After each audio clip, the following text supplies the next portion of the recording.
So I remember I had given this analogy of sorts. Okay, you can think of the research problem as a general piece of land or like a problem area.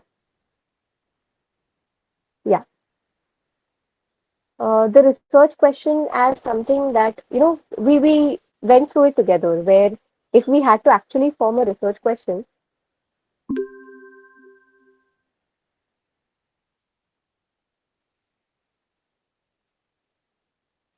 okay. If we had to build a research question, for example, you can't build walls and ceiling or the foundational structure without bricks or cement, right? So bricks are the very categorical, like very defined, concrete, pun intended, right? Concrete things that we make our research question out of, right? So we discussed that with certain kinds of research questions, like, how can you ask questions in a scientific manner to be able to put it through the scrutiny of scientific methods, right? And then we discussed, okay, and then we discussed how the research design is kind of the blueprint of how we, are somewhere thinking of the, how the house will be from the inside. If you have ever seen a blueprint, it's not a very clear design. It's a glimpse into the internal structure, right? So that is the difference between design and hypothesis. The hypothesis is the concept image जो graphically design करते हैं. Before we have built the house, we try to वो builders वगैरह बताते हैं when it's built it will look like this, right? But often, as with hypotheses, what happens is that it's not necessary that the actual result will look like the concept image that you have in your head, right? And we discussed certain ethical issues that come.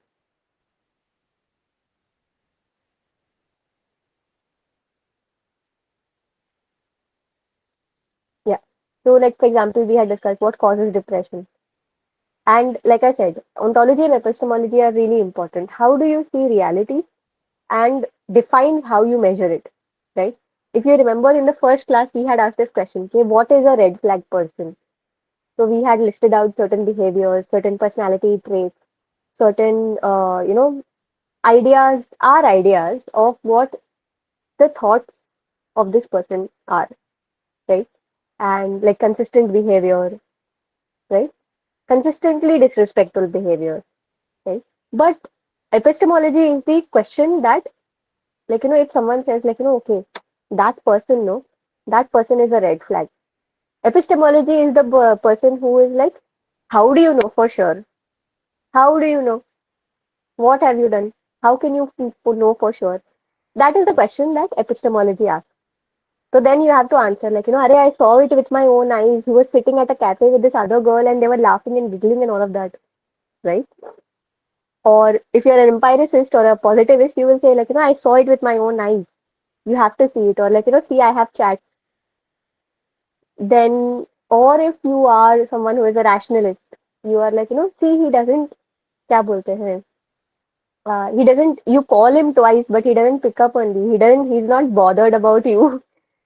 He is a proper, or she is a proper red flag. This person is not bothering whether you live or die.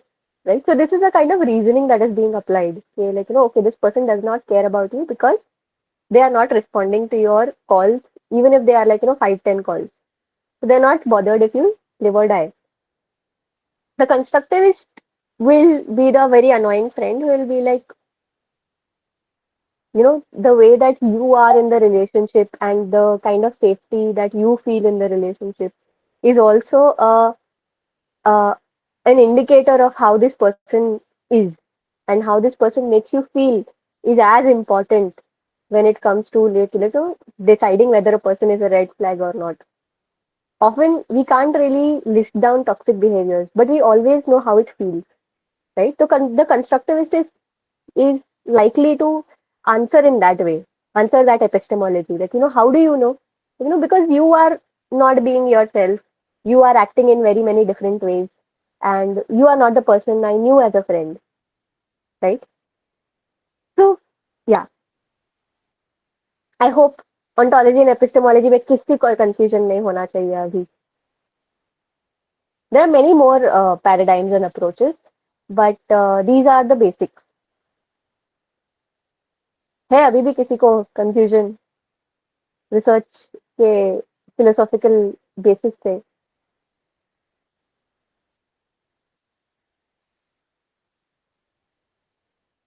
ठीक है, we'll move on. We'll take that as a no. Okay? We discussed, okay, how do we make it measurable? Can you show the previous slide? Which one? This one.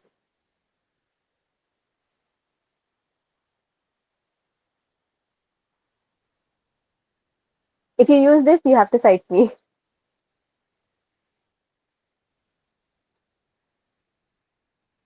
Okay?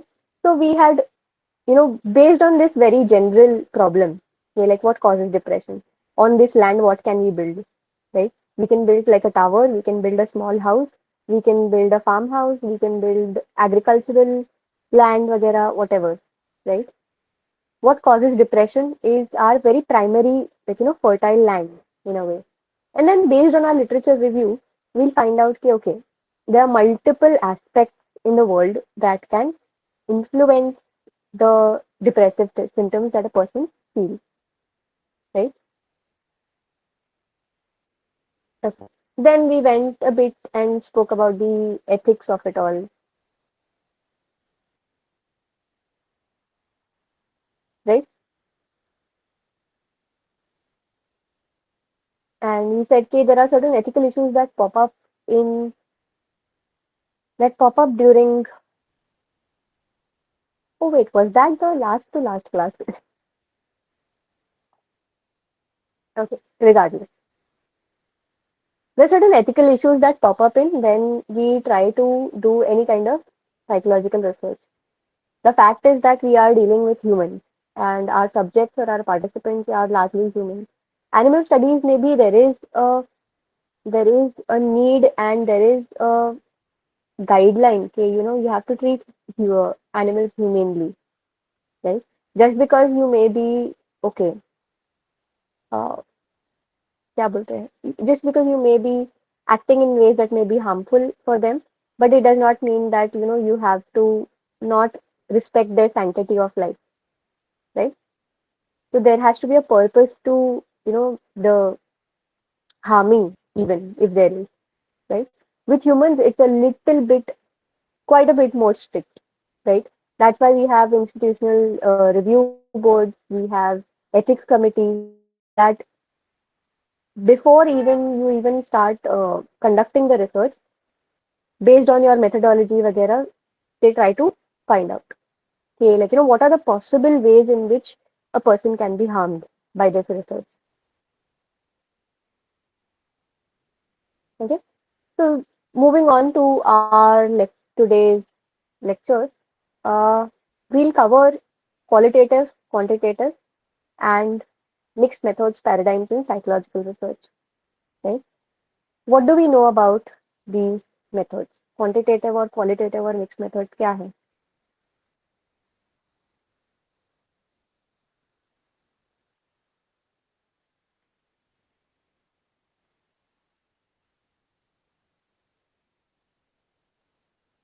Come on, any guesses?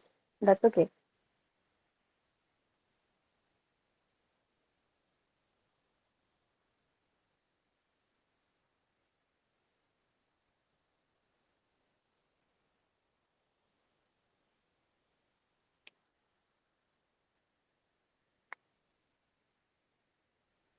No responses?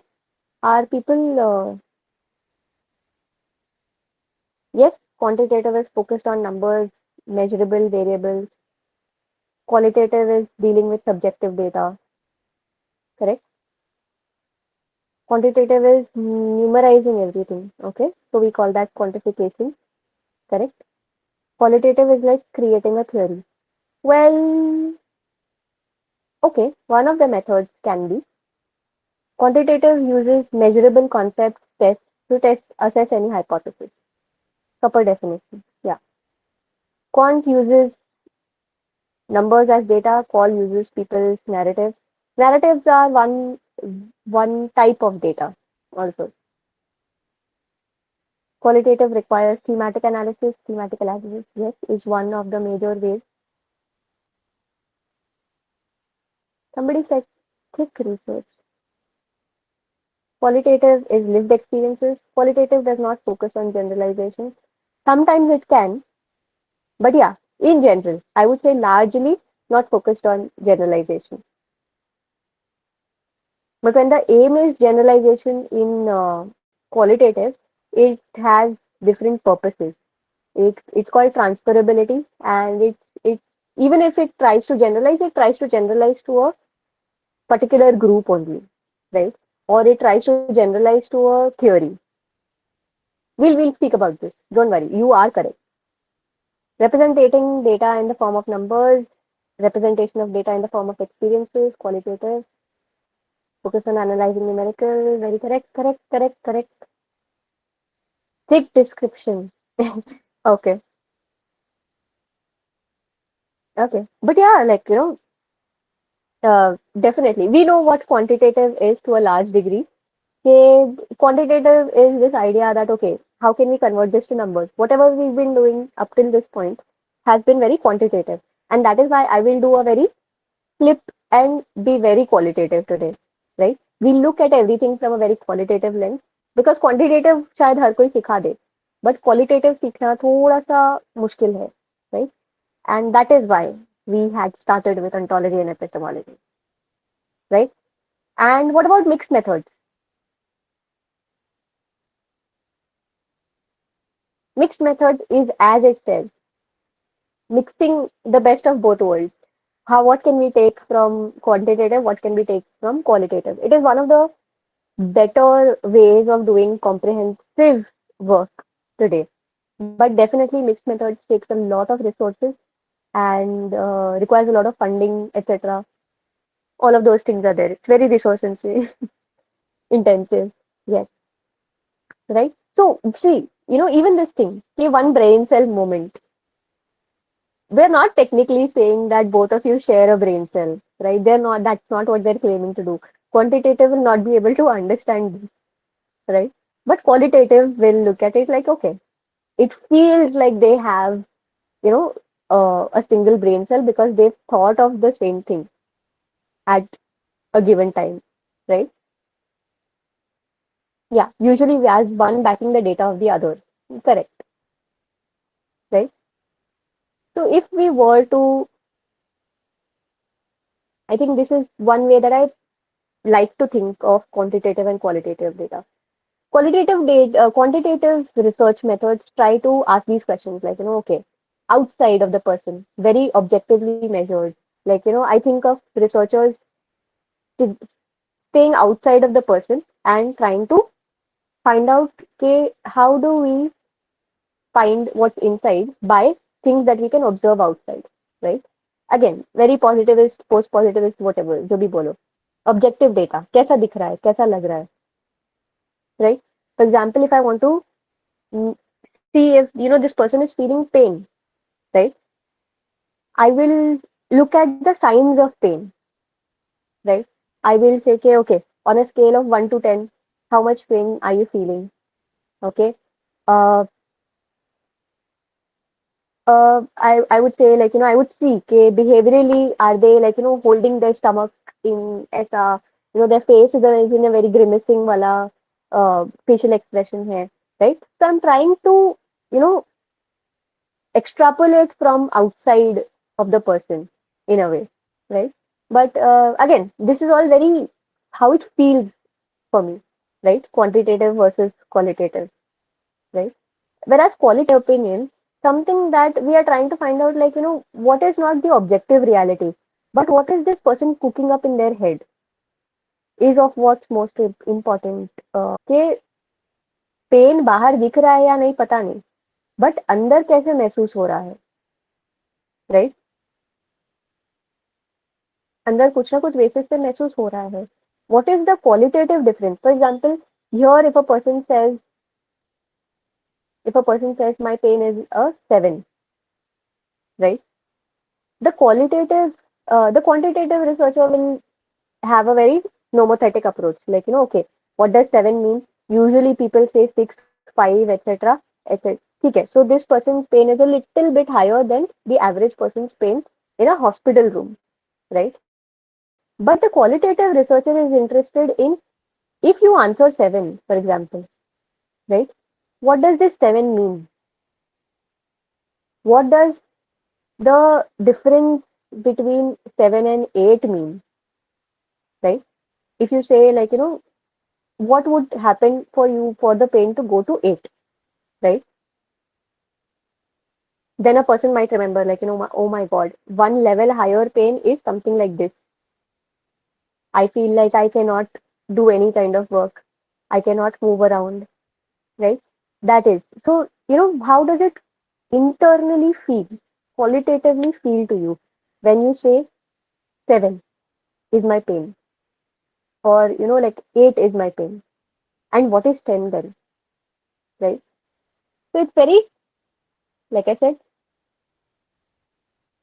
quality focused. Yani qualitative word qualia, which is the subjective, unique experience of something, right? Now let's move on to the next slide. ये निकली बात है? Okay, right? Let's see. I'll be showing some images. The first thought that pops to your head, you tell me. Okay? Make a note of all those words. What pops in your head? Don't tell me murders.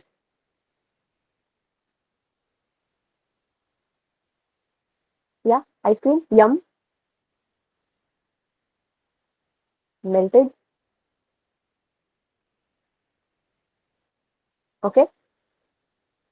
Complexion? Okay. Khushi, I would say that is very constructivist of you.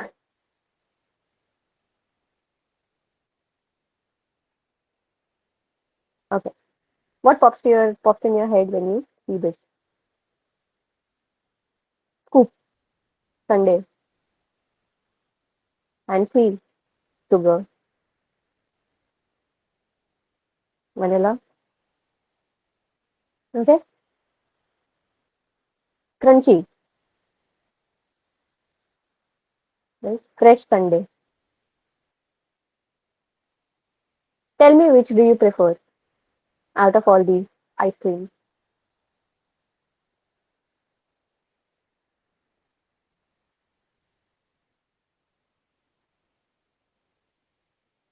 Third, watermelon. Okay.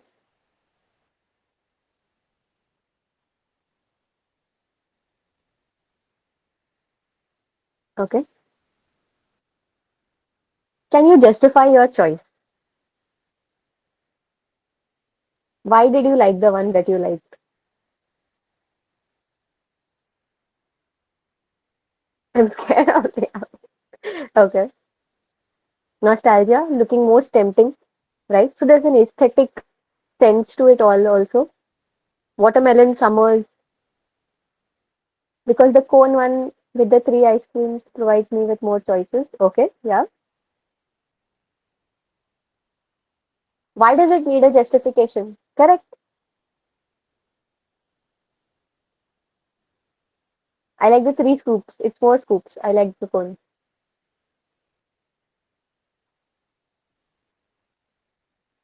Okay.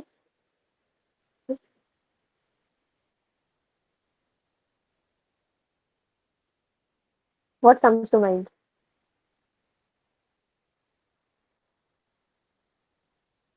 Joy, loneliness, beach, vacation, friendship, peaceful day, hot summer, ice cream night, core memory, extra Okay. Two types of friends. Right. So this question that, like, does it have to have a reason also? Somebody said, like, why do I have to justify my ice cream choices in 2025? Right? There is no very quantifiable reason as to, like, why chocolate is better than vanilla and why vanilla is better than chocolate for someone. It just feels that way, right? Pretty nail polish.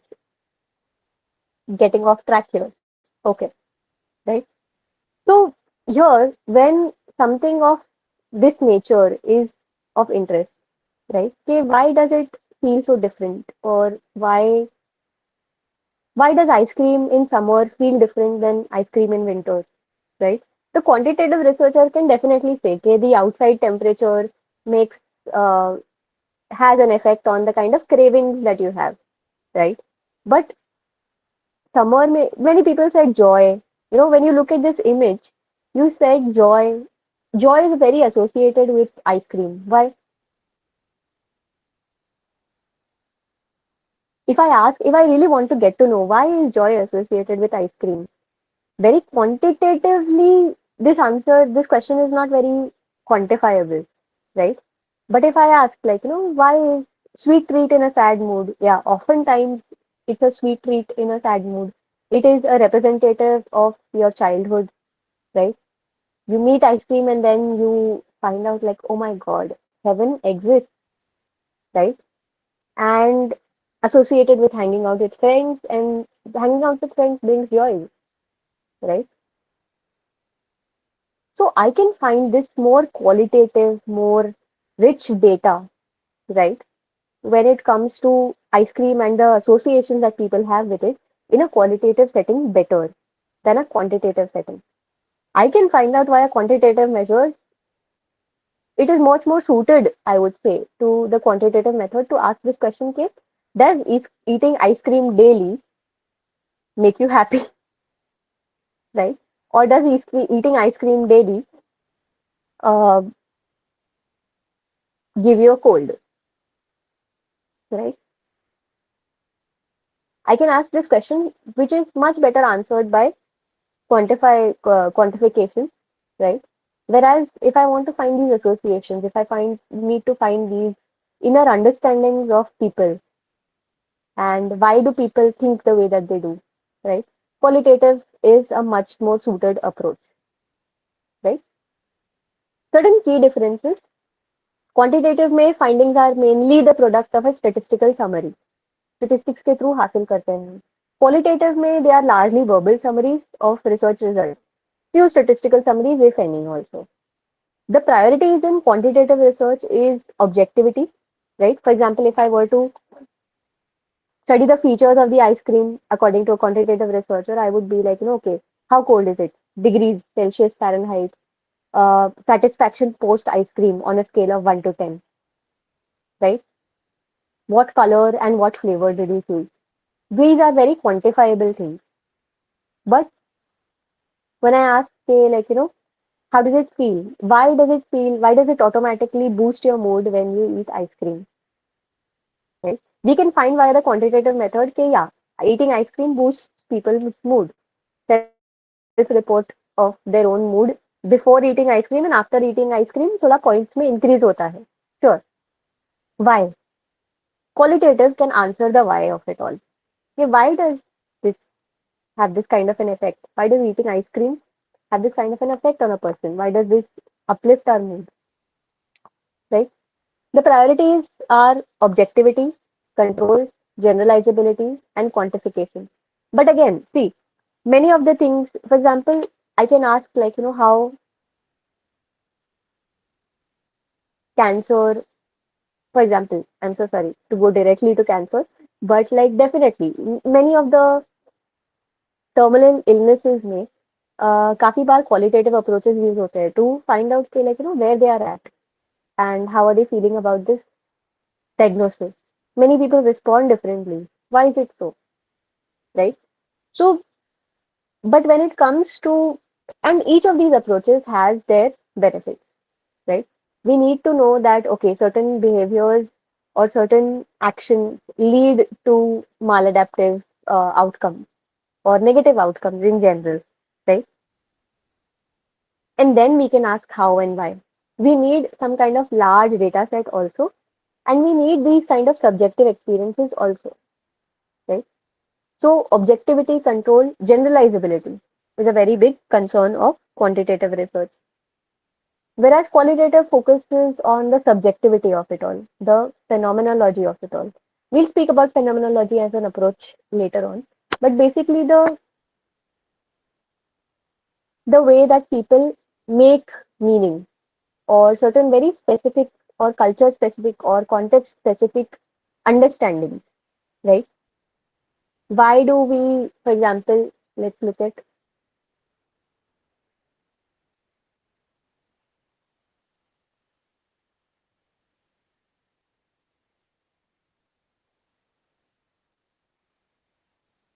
okay, I'll show you two images.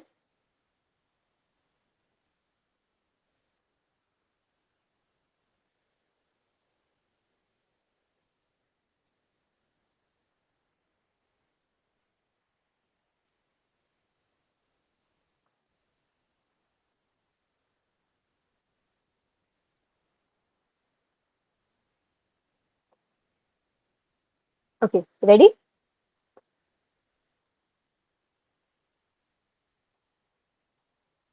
Can you see what comes to mind? See, it's very hot. That is why I'm also thinking of ice cream only. And yeah, very old. I don't know whether, like, many of you have had any experience with this also. And what about this?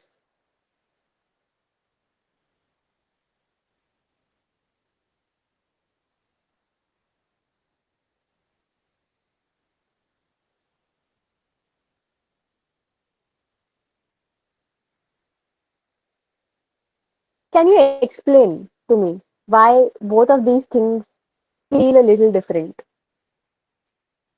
It's practically the same thing.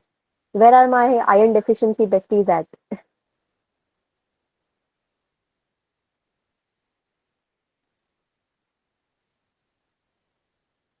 Right? Yeah. Okay. So this kind of an idea that this whole idea of 90s nostalgia or like early 2000s nostalgia, हमारे time पे गाने better होते थे. Objectively speaking, certain patterns can be observed, sure, but every generation has this idea that हमारे generation के गाने better थे, right? Because it is a qualitatively different experience. You grow up with these songs and you're going through youth during and you're having certain experiences simultaneously with your exposure to these songs. So all of them get burned together and become enmeshed within each other, right? So our ideas of what we like and what we don't like are not necessarily quantifiable, right? Largely nomothetic, that is, the aim is to generalize here in quantitative research. Whenever there is a need to generalize, being able to do this, being able to do quantitative research will be much more important. For example, if we really want to find out कि social media use का well-being पे क्या effect पड़ रहा है, right? We need to have some kind of generalizable statistics. If we want to inform policy making, etc., we need to have these. And largely idiographic when it comes to qualitative. The aim is to gain in-depth knowledge of subjective phenomena, even if it is for a small group, even if it is for a person, right? The types of questions are largely deductive, seeking confirmation or disconfirmation, and in qualitative, the types of questions are largely inductive. Yani, oh, rather this is ulta actually. Yeah, it is ulta. Seeking exploration, seeking very bit by bit जो एक information आता है very specific information उल्टा is उल्टा oh sorry it's flipped actually qualitative is more deductive, largely deductive I would say, and quantitative is much more inductive. Yeah, opposite. Then we come to methods. नहीं, I would say कि depending on the way that we go about research, that's why we are saying कि largely nomothetic or largely idiographic, because largely when it comes to qualitative, we are going from very specific information about or data, like very bottom up we are going, right? Whereas in quantitative, we have already some kind of a hypothesis where we are trying to see if data fits, right? We are going from a larger understanding to a narrower understanding, right? Whereas in qualitative, we are largely going from data and bottom up, like then we form theory, then we form patterns, etc.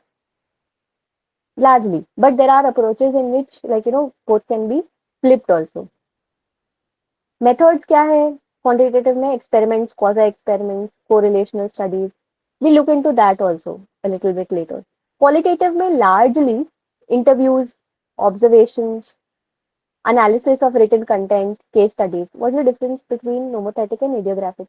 Nomothetic is largely, the aim is to generalize. Like I said, we want to create some kind of norms. We want to generalize this finding to a larger. So we take 100 ka sample of Indian psychology students, and then we want to generalize it to Indian psychology students. Right? We want to know patterns in the population. Idiographic is rather concentrated within the individual or unit, right? So what is true for this person or what is true for this group is what is of interest. We are not really interested in, so you'll find this in qualitative research, we are not trying to necessarily generalize about uh, if this person has this experience as a patient who has a terminal illness, this is the kind of experience that they others also might feel. No, that's not necessarily the purpose, right? We are trying to find out within person factors or within group factors. The unit can be individual or group also, right? Quantitative follows a positivist evidence, evidence, or post-positivist ontology, यानी ontology and epistemology. Post-positivist is basically यार इतना evidence मत कर, ठीक है, evidence is there, but it's not always the case. I think I've lost connection. Am I audible? Okay. Yeah, I've lost my connection on my laptop.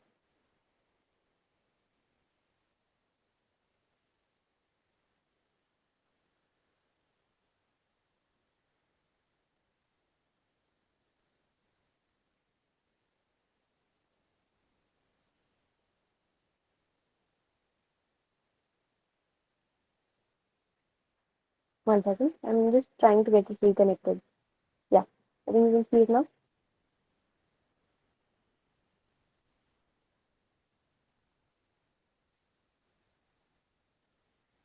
Okay. So,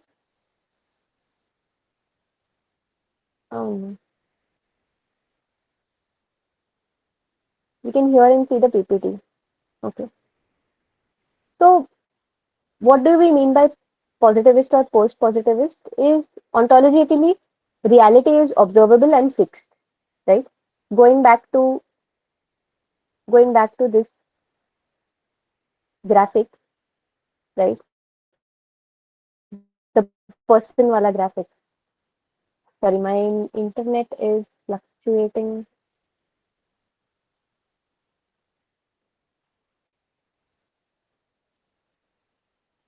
Yeah, going back to this graphic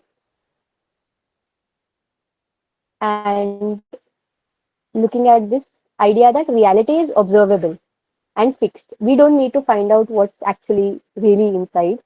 We can observe it from the outside. Reality is observable as observable and fixed, and therefore objectively measurable.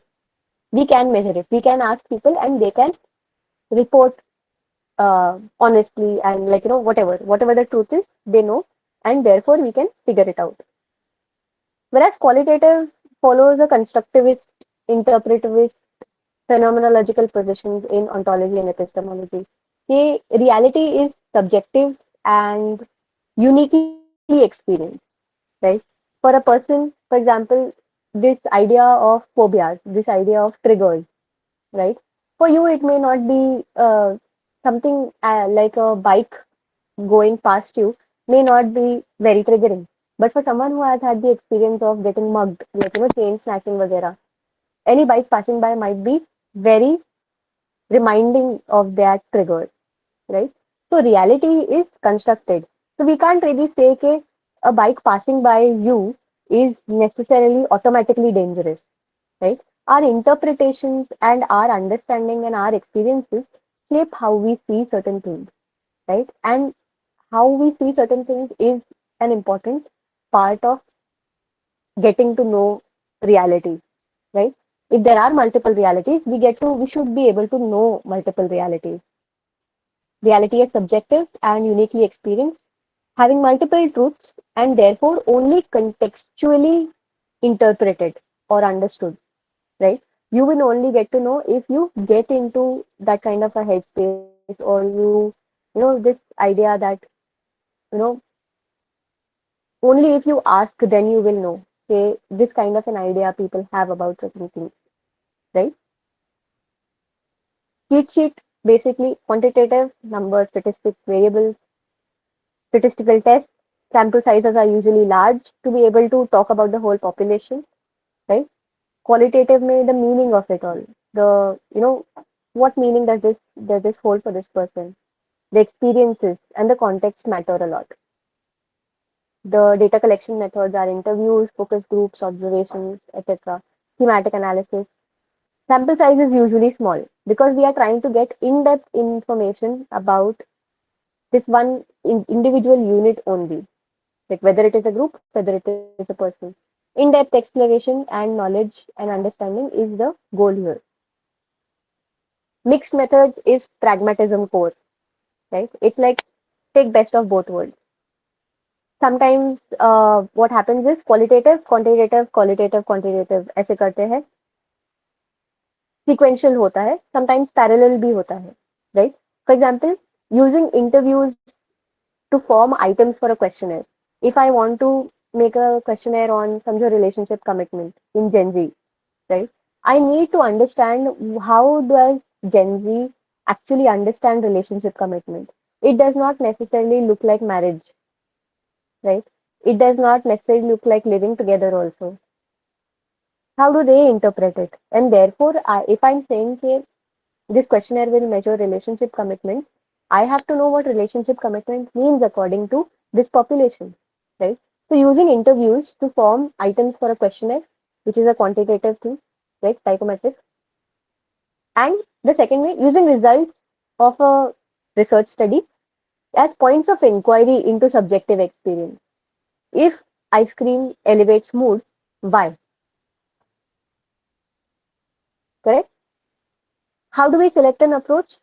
You ask yourself, what are you trying to find out? Is it easily quantifiable or does it require in-depth exploration? What methods have been previously used for similar phenomena? What are the resources you have? Right? Oftentimes I'm seeing this pattern के dissertation के लिए people are using more and more qualitative, but their questions are primarily quantitative. They're like, does using dark humor impact self-esteem? That's a quantitative question. No, but I want to do qualitative. Why? Because you don't have resources. You don't want to gather all that participants. ये वो वगैरह नहीं करना है. But little do you know that qualitative analysis is much more of a headache because you have to wrap your head around a lot of things. It's like learning every time. With every new research, with every new data set, you're learning new things.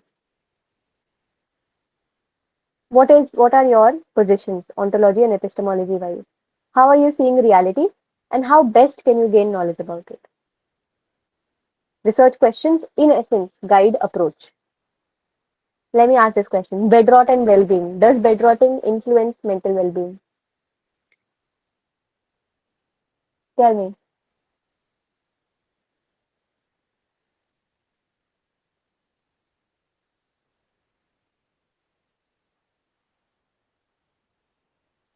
Okay. Shambhavi has given a very qualitative answer. She has said, and that means no and yes, right?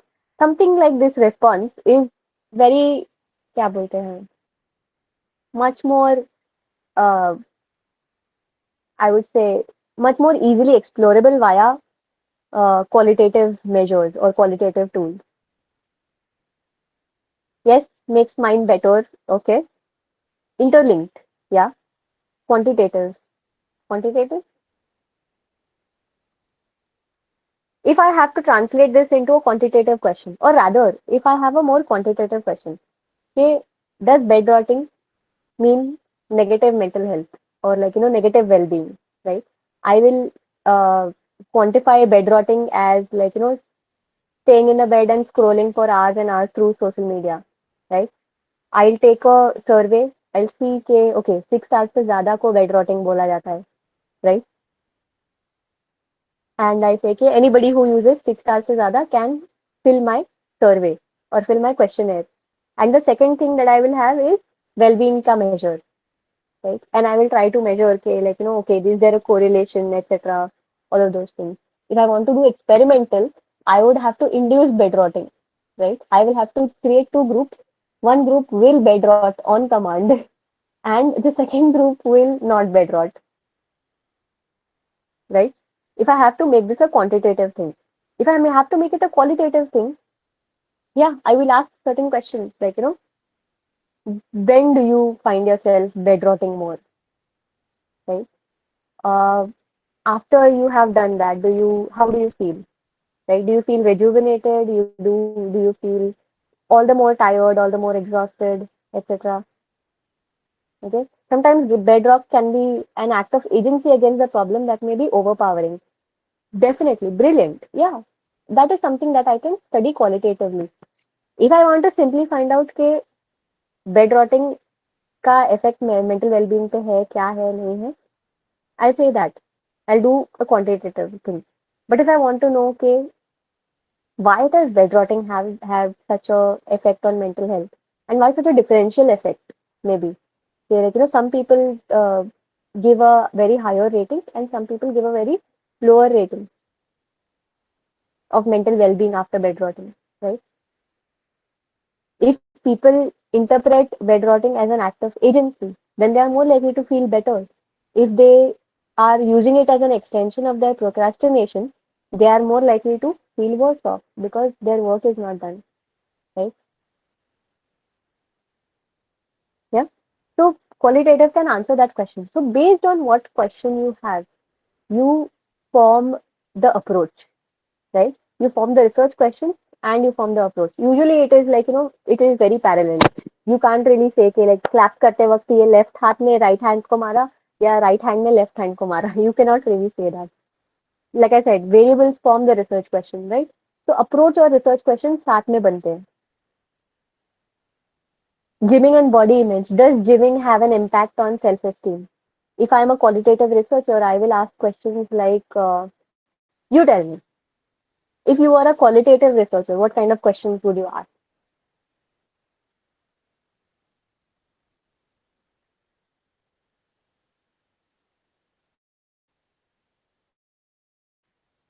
With respect to these two variables? You have some knowledge of, like the kind of relationships that exist.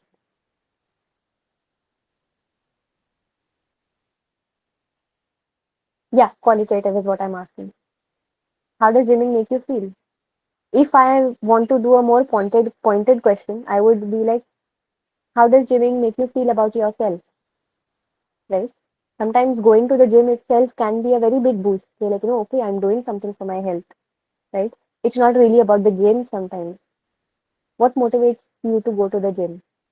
Hmm, Still, I feel like quantitative question है. But like, yeah, it can be qualitative also.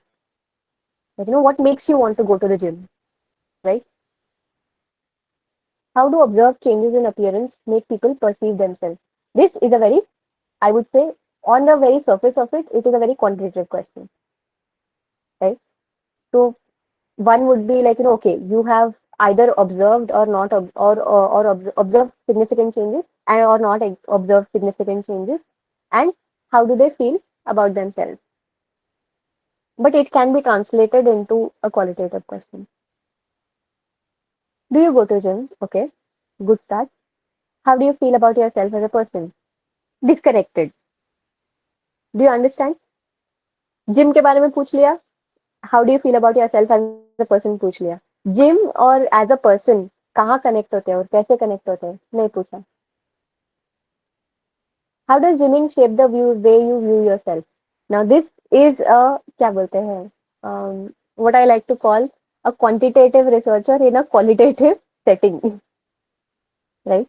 Because you're still asking these kind of, like very, you're assuming that they will know the impact, right? This is your question, this is your hypothesis. यहाँ पे आप confirmatory जा रहे हो काफी, right? It's not exploratory enough. How does your gym community make you feel? Yeah. How has the change been like before and after gymming with respect to how you feel about yourself? A much better question asked for quantitative, pre and post gymming. How do you think gymming impacts you? A better question, a better, more boiled down question.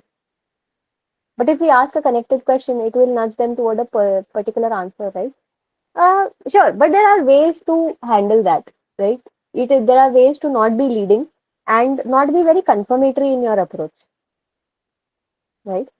I'm not saying that interviews can't have confirmatory questions. They can have, but they can't be the whole point of it, right?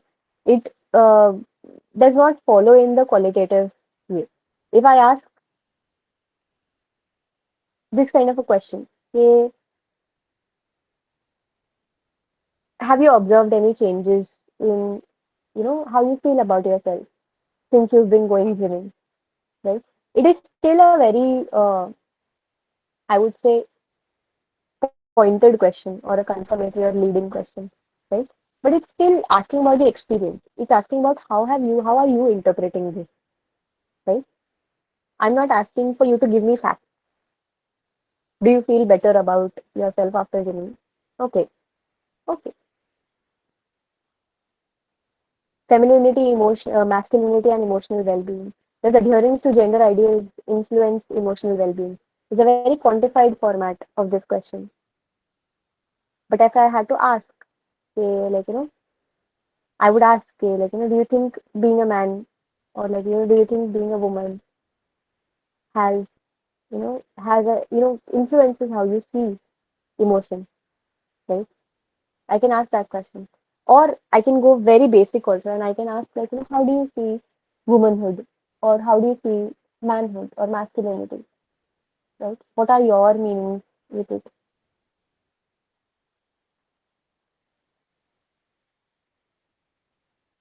Yeah. Do you feel like, I can ask questions like, do you feel like men uh, cry when they need to cry? Do you feel like there is some, do you feel like, do you think womanhood is limited? It's a very leading question. But you can lead up to it in a way, if that is the primary question that you want to answer. Say, what are the restrictions that you perceive because of womanhood that have been put on you, right? You first ask about womanhood and what it means for you, and you know how has or what is the experience of being a woman like for you. Now these are very abstract questions, so you have to be a little careful also. So, एकदम ऐसा outside of mind brain, galaxy brain नहीं जाना चाहिए. It has to lead up to it. Do you think men cry when they need to cry? It's not, I would say, if you are trying to quantify it, you can quantify it. But you can ask this question in a qualitative manner also. Do you feel like men cry when they need to cry? And then you ask, why do they not? Why? What?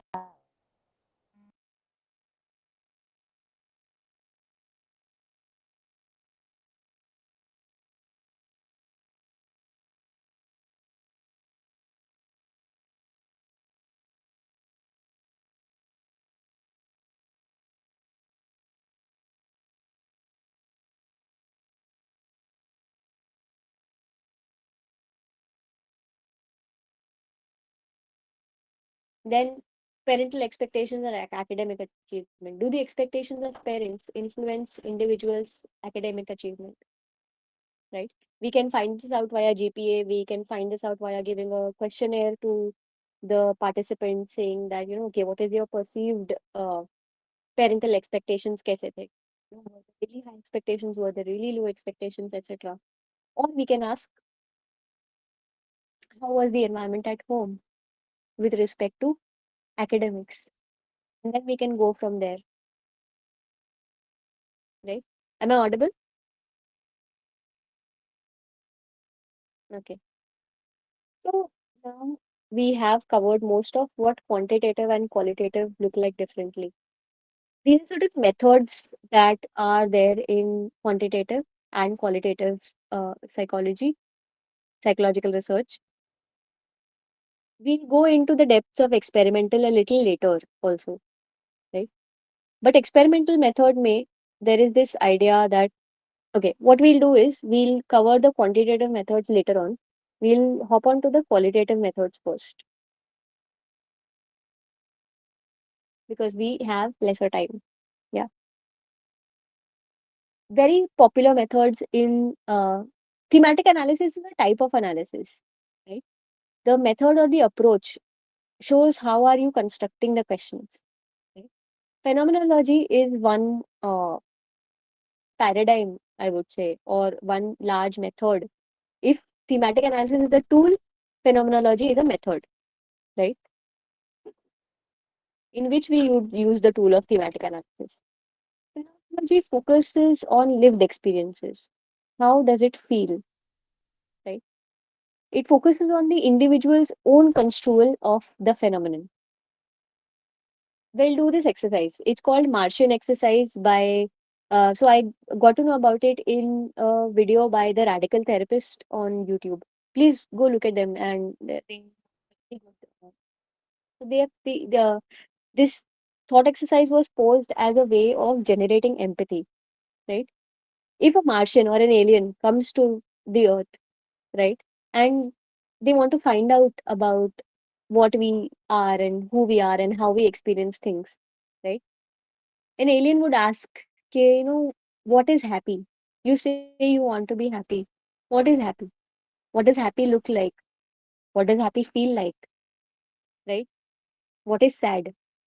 And when you actually look to it, every individual has a very different meaning, right? What is spirituality? What is religion? So many different subjective interpretations, right? And the question then comes, how do you know? How do you know, okay, you are sad? How do you come to know?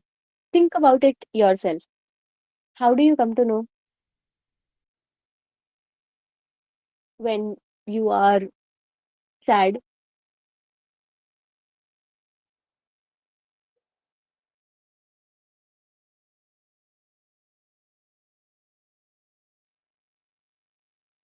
How do you come to know when you're sad? Nothing feels good, bad mood, feel lethargic, something's off. Yeah, feels painful, feels like bed rotting. You just know it. Your body tells you. Some of them very thought based, some of them very experience based, some of it very like, I can't really describe it. I just know it, right? I cry, or, like, I don't feel like getting up from the bed, right?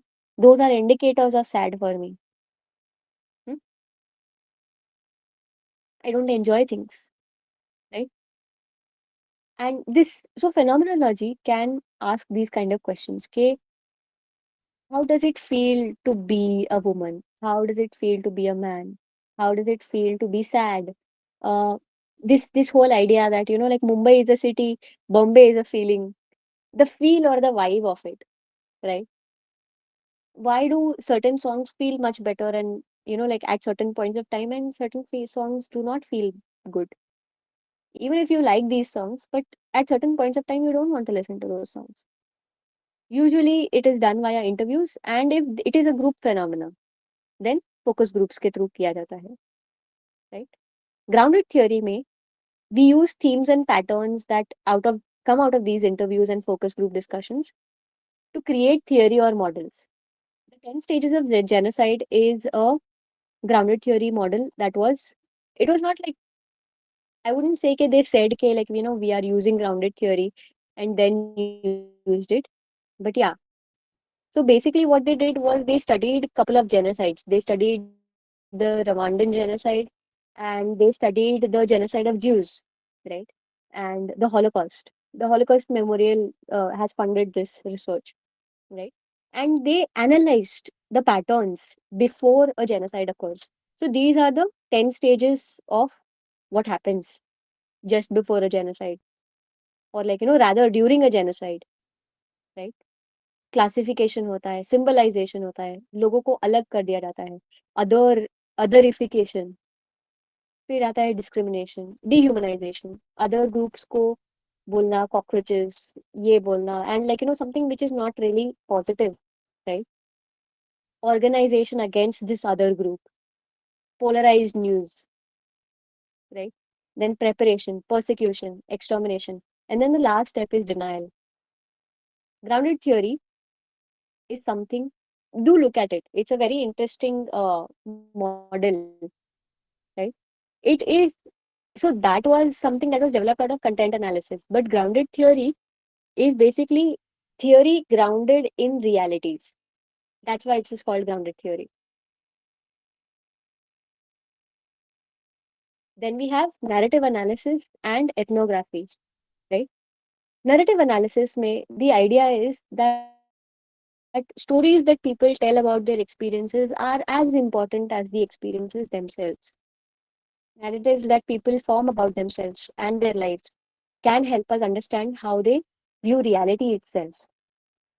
Erikson ka ye tha कि whether the child grows to develop this idea that the world is a trustworthy place or not, right? This narrative of whether the world is a good place, whether people are inherently good or bad, right? These are all narratives that tell a lot about the world and about the person and how the person sees the world.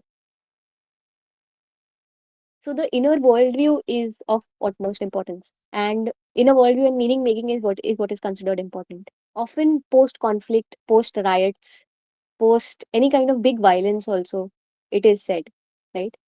Narrative analysis is also used in intimate partner violence ka studies, because there is a narrative that gets created about, when we say ke like, एक stigma है mental health के against, we are talking about the narrative that people have, the stories that people cook up about psychologists, about mental health, right? Mental health week, right? Or mental health week. Positionality can alter reality. For example, if you are the aggressor, like for example, the same story, right? In therapy also this is used a lot, narrative therapy mein. Okay, the same experience, the same occurrence. Your parents shouted at you in one experience in childhood, but the parent remembers it differently. The story is different for them, and the story is different for the child that was shouted at, right? So narrative analysis handles these multiple truths, right? And tries to, find some kind of threads between the two. Yeah, narrative analysis is really interesting, but the whole subjectivity of it can make for, like it is good for like, smaller populations. If you want to extrapolate to therapeutic settings, if you want to extrapolate, it's interesting to extrapolate also to larger groups also, but it may not always be true, right?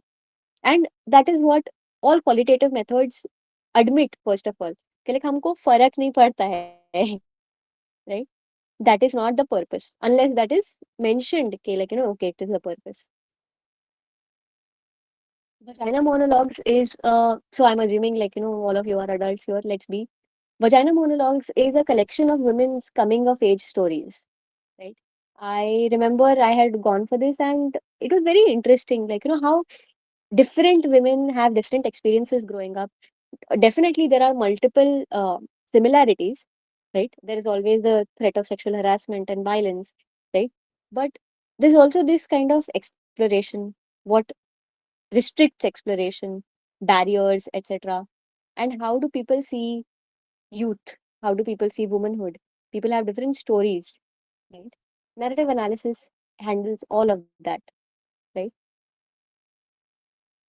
And we have ethnography. Ethnography is basically if you want to study cultures, specific cultures. And let's not take a very rigid notion of culture here, right? That, like, Rajasthani culture, Maharashtrian culture. Of course, these are cultures. But culture is all but a set of rules and, regulations. And there are people who are members within a culture. Anything can be a culture, right?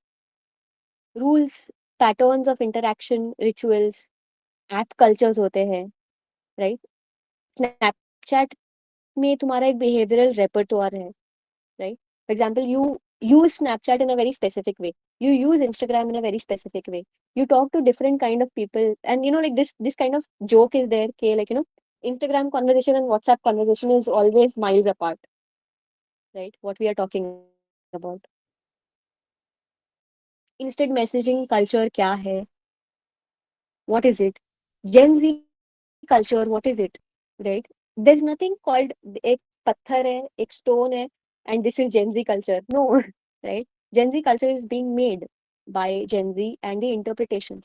The stories that Gen Z have about, or other people, other generations have about Gen Z are a point of narrative analysis. Right? But if I want to find out what do Gen Z believe, what are the set of values, right? I want to understand the context in which Gen Z is growing up. Why do these people care so much more about the environment? Eco anxiety, why is it at an all time high with the culture, right?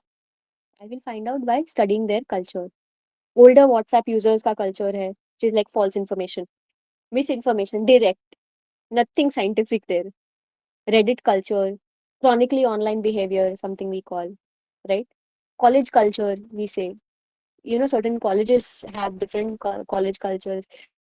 This is very qualitatively different. And there is a psychology students culture where we try to diagnose each other all the time once we get to know about abnormal psychology. And then we realize, okay, like, okay, no, we all need mental help.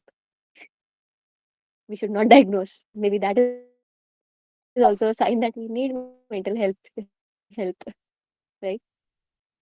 So, yeah, that is it for today. I hope you did enjoy the class and my ramblings. Rutuja, are you here? Yes, hi ma'am, I'm here. Yes.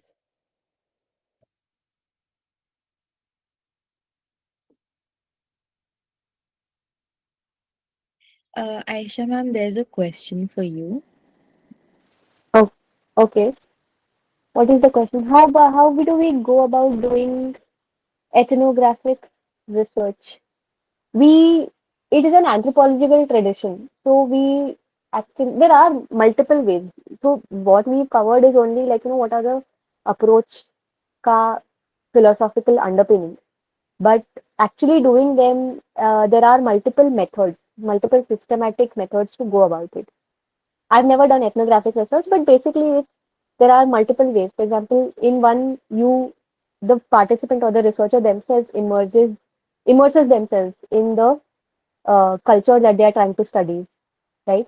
And then you have observations, you have surveys, you have questionnaires, you have interviews, etc. You have, like, naturalistic observation is also there, right? There are multiple methods within each of these methods, or rather tools, I would say. But I think the first step would be finding out one culture that you are interested in, one culture or subculture. Where do you place discursive analysis? Discourse analysis?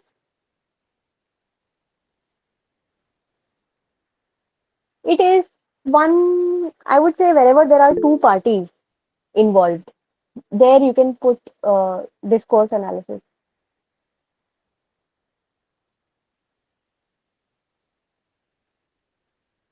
Okay, when it is about the discourse, when it is about the back and forth of it all, right? Okay, I think that is good for today. Rituja?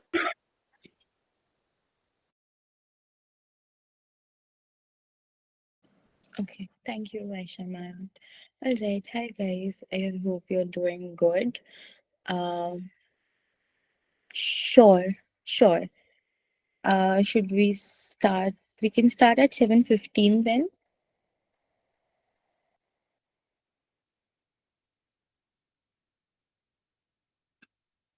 All right.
Okay, guys, I hope you all are here.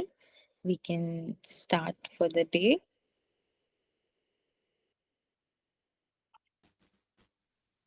Thank you for the hearts.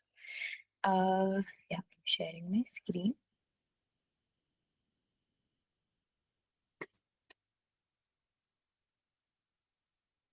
Yes, is my screen visible? Okay, cool. All right, guys. So today we'll be looking at some mood disorders, right? I think these are the most popular ones, or commonly known disorders, right? So can you guys quickly like tell me what do you think is the difference between emotions, feelings, and mood? Why are they called mood disorders rather than like feeling disorders? Whatever your understanding of it is.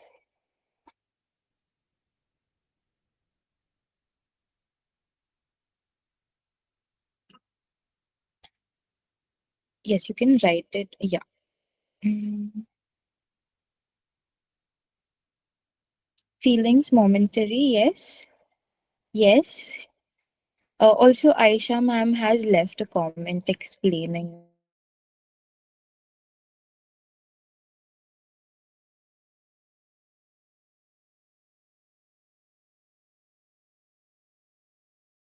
that the physical aspects of it, and feelings are more like, you know, yes, correct. Subjective meaning, because it is like processing and the way we experience or feel the emotions, and it can also be impacted by our personalities, by our culture, our environment, right? And like if you guys might have seen like the CBT's wheel of like feelings, right? So those are feelings, and when feelings last for a longer time, right? So you can think of it as weather versus climate. Weather is like, oh, the weather is bad today, the weather is good today, right? But a country like Mumbai's weather has been like relatively pleasant in the last few days, because in the last month it was really hot, but now because of the rain it has been a little better, right? So weather keeps changing, and when there is the weather is constant for a really long time, let's say a decade or so, then we call it a climate, right? Like climate of Bangalore city is pleasant weather throughout, right? So you can think of feelings as weather, where it can change and it doesn't last for a really long time. And mood is more like climate, when it is for significantly much longer time. That is called mood, right? So that is why we call it like, exactly correct. So mood disorders are not feeling disorders, because feelings can change, like in minutes or hours, but mood stays for a more a larger period of time. That's why like these disorders which are based on feelings are called or categorized under mood disorders. So let's understand, like, the major concepts of mood disorders, starting with depressive disorders. I think most of you might be aware of like a depressive episode, so because this is one of the most popular and one of those disorders which is quite, there's a lot of like stigma is still there. Stigma is still there, but it's it is still, it still has, there's more awareness about depression as compared to like other disorders. I mean, Indian parents still don't believe in it. A lot of them do not believe in it despite the awareness. But still, it's much more commonly known. When I say popular, it means it's commonly known and the awareness is a lot, right? So let's look at what is a depressive like episode. During, so depressed mood will be there, which means ki, the person will feel sad, right? For sad or hopeless or numb during like most of the day, nearly every day, right?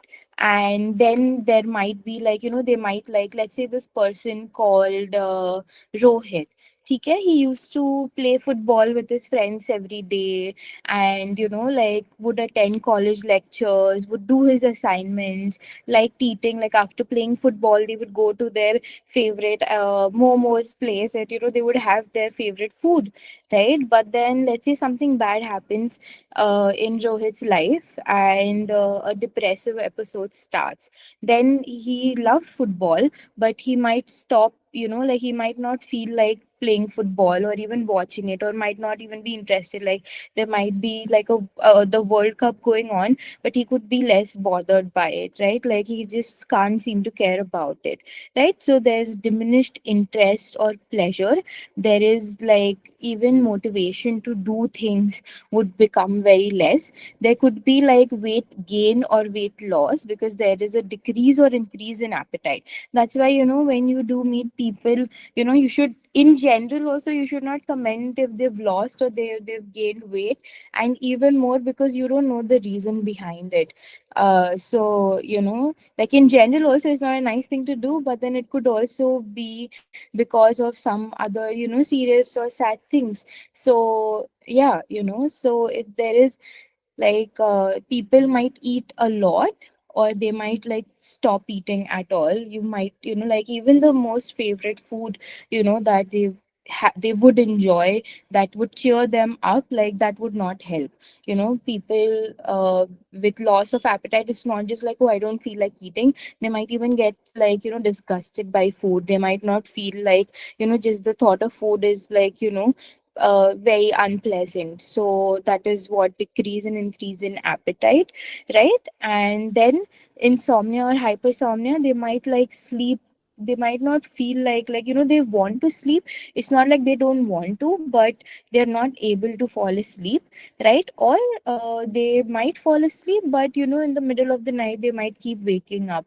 So they might have disturbed sleep, or they might sleep a lot than usual, you know then they might not have the energy, or they might feel restless, or they might not have the energy to do anything.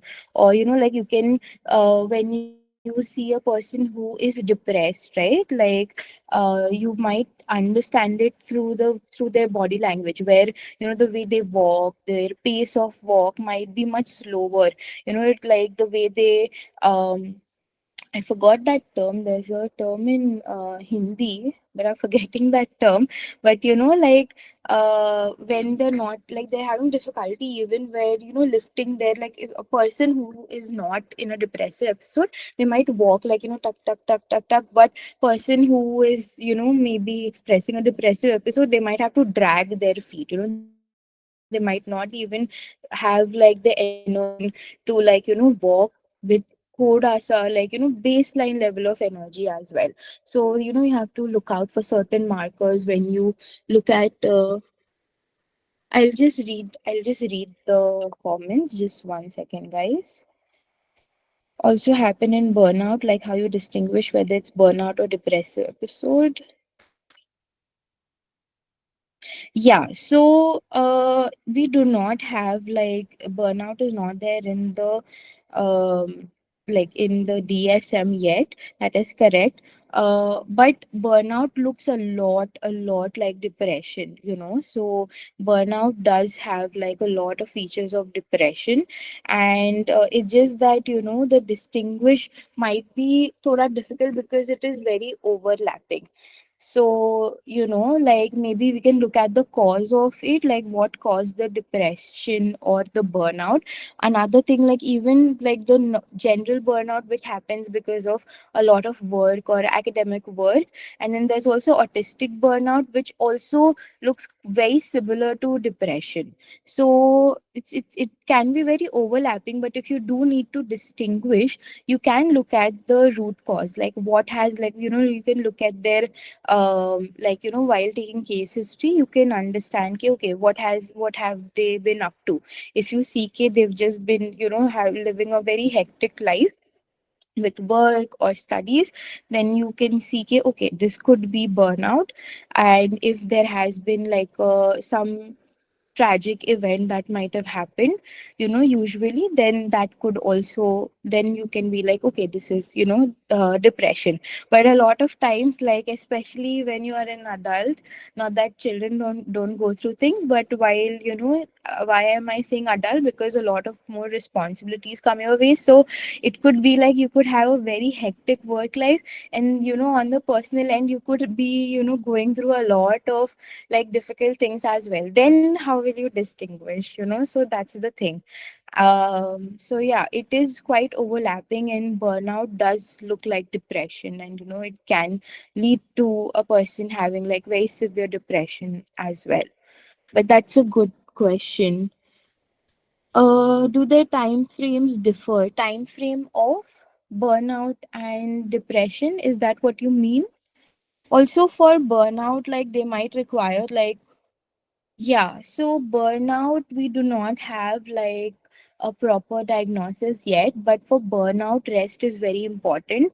You can differentiate to a certain level where, sometimes like after some amount of rest, like for some people, if they have not, a depression, like they've not, like a depressive episode has not been started and it just burnout wala episode, then after some significant amount of rest, right, like different kinds of rest, not just like sleeping, but also away from work, and eating good food, spending time with your family, friends, right, they might like recover from the burnout. But depression could take some more time, as well as different types of treatments. So that is the difference.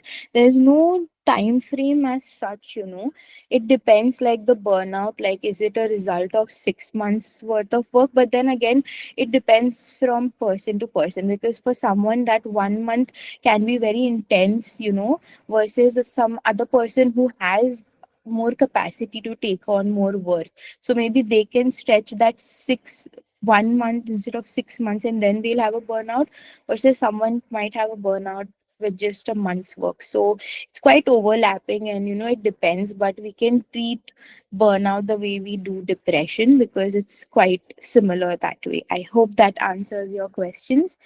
Then fatigue and loss of energy, a lot of exhaustion, right? Like they might not be doing a lot of things where you might be like, oh, what are you tired about? Like you've just been, in bed, like a lot of times parents are not able to detect like depression. It's not their fault entirely, because, we do not grow up in a society where we are taught about these things, so like even parents do not have the awareness about it. Then feelings of worthlessness, excessive or inappropriate grief, guilt. So like worth, like, oh, I am worth nothing. Like people might, your friends might want to spend time for you. They might like give you praises or gifts, that you might feel, okay, oh, I am not worth it. You might start questioning your worth. There will be a lot of guilt. You might have not done anything wrong, but there's this feeling of guilt that will be very persistent, right? And thoughts of death, not just of dying, but like suicidal ideations can be there. And when these symptoms, like five or more, when they are there for at least 2 weeks, then that person has a major depressive disorder. Then you can diagnose them with depression. And when these symptoms, right, last for over 2 years, right, for majority of the days, then that becomes a persistent depressive disorder, that is dysthymia. So this is the time duration of it. When it's just like so 2 weeks, so it is minimum of 2 weeks. It can be 6 months, it can be 8 months, it can be a year. And when it is like it lasts for around 2 years, then it becomes dysthymia. Otherwise, you can give them, they get a diagnosis of major depressive disorder. How does it show up in real, like everyday life? They might be seen as someone who is lazy. Their hygiene might be, they might struggle with keeping like basic hygiene. So like even brushing teeth becomes very difficult. Skin care, hair care, they might not wash their hair might be always tied up. Like for some people, like depression can get so bad, like there have been times where people might just tie up their hair and not like, let their hair out for months and just take a bath like that as well. Their house, their room might be very messy. So you might have heard it, like the way your room tells a lot about you. So whatever it is around you, like that is what's going on in your head. That is true to great extent. So like when your friends are going through a tough time, we usually say, okay, oh, let me know if there's anything, let me know if you need to talk about things, which is great. But with that, if you see that your friend is struggling mentally, what you can do is you can help to clean out their house, help them with their assignments, because sometimes they might need more than just venting space, right? And just looking at their clothes, they might not be able to wash their clothes a lot. There's just a pile of dirty laundry in the house, and food boxes are there, or maybe they haven't been eating at all. So so you have to look out for these things. So this is how depression can show up in real life. They might not have any future goals. Like you might have seen that so I think it's a tweet or a Tumblr post where a lot of grown-ups now, like, oh, I didn't plan my life, I didn't expect myself to live beyond 25, so now I don't know what to do, because I thought I would, like, I might not live that long, right? So they might not have like short-term or long-term goals. There can be abuse of substances, so like a lot of smoking, a lot of like use of alcohol, maybe other drugs, right? So use is like, maybe once in a while, where you can live without using those substances. Abuse and then dependency is, of course, like, you're doing it more than it is healthy for you, right? Then constant guilt, having a negative lens towards oneself. So like, they might be achieving things, they might be good at things, they might have good qualities, but they are not able to see that. So like everything that they do, right? Like even let's say a person had a romantic heartbreak, romantic, like, heartbreak, and that is what's leading. But then that will have a spillover effect even in their academics, even at their job. They might start doubting everything about themselves. Then a lot of times people also go into isolation, where they might stop talking to people, their friends, not texting, not calling, not spending time with other people. They might tend to isolate a lot, and that is very, very, like, it is community. For if you look at like disorders and the ways we need to treat them, one of the major aspects is community, is socialization, right? It's very important to be with other human beings, or like pets as well, but human beings as well, and safe humans, not like toxic, abusive. When we say being around other people, if they're toxic and abusive, then it will get worse. But like safe people. So like, and then that is the opposite that we do. So isolation will then add and worsen their depressive episode. They might feel like they are lost. They might not feel sad necessarily, but they might just feel numb, like no feeling at all. you know they could wear long sleeves, because self harm is a big indicator. So like a lot of people might be like burning themselves or cutting themselves, and of course they don't want to draw attention to that, but they need to go to college, they need to go to work. So then they're dressing, like you might see always they are wearing like long sleeves, covering up their like hands, and like even let's say you have to go on a beach, and usually most people might prefer wearing shorts, but they might not ever wear shorts, so they could be hiding the scars or their cut marks on their thighs or things like that. So this, of course, is not always like that, but if you notice something, like because like we have to look out for markers of behavior, right? So that can be one thing. Another thing is कि, like they can, so when I say can be high functioning, as in, of course it is like partially like a ableist word, but what this means is कि people do expect, like when they say depression, there's this like a textbook category कि, oh, this is how, like, oh, but this person is still living like quote unquote like normally, right? But then they could be masking, they, sometimes a lot of people do not want to show their sadness, or there's this thinking, I do not have the choice to just like live, like just bed rot, or like I have to show up and I don't want to be. A lot of times people do associate sadness with weakness, so, or from a lot of reasons, where they might be masking their depression, but once they are home, and then it just everything comes, like everything is falling apart. That's why, like, a lot of times when people do die of suicide, people around them would be like, oh, but this person was like, someone who used to make everyone laugh or had such a cheerful personality. What happened suddenly, so it's not that it has happened suddenly. They could be masking their sadness, right? And then they might not be telling others how or what is happening, or they might be very good at hiding things, but internally they could be having a depressive episode. And then there is suicidal ideation. So there is, like, this is not, of course, is not given the DSM, but a lot of times, like, if we look at it from a phenomenological approach, there is active suicidal ideation and there's passive suicidal ideation. Active is when I do have like a plan. I do have, like, maybe in the near future I might end up, like, ending my life, where I'm actively thinking about it. Oh, I wish I was dead, or like, I don't want to live anymore, or there could be like a vague plan in head. Passive suicidal ideation, which sadly a lot of people have, it's like they might not have a plan. They might know, okay, oh, I'm never going to do it, but it would be nice if I could just die, or it would be nice to like not exist. It's not even about dying, but it's like it would be nice if I just didn't have to exist, right? Then that is passive suicidal ideation, which we don't really talk a lot, but it is something which unfortunately a lot of people do experience. Can using dark humor count as?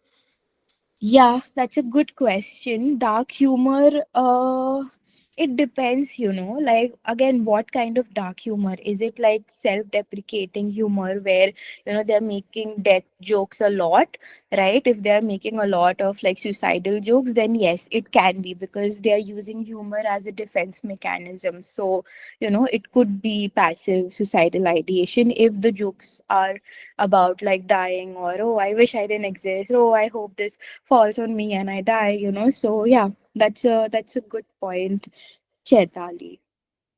So yeah, that's your depressive, like common depressive disorders. There are more in this category, which we will look at in the advanced series, right?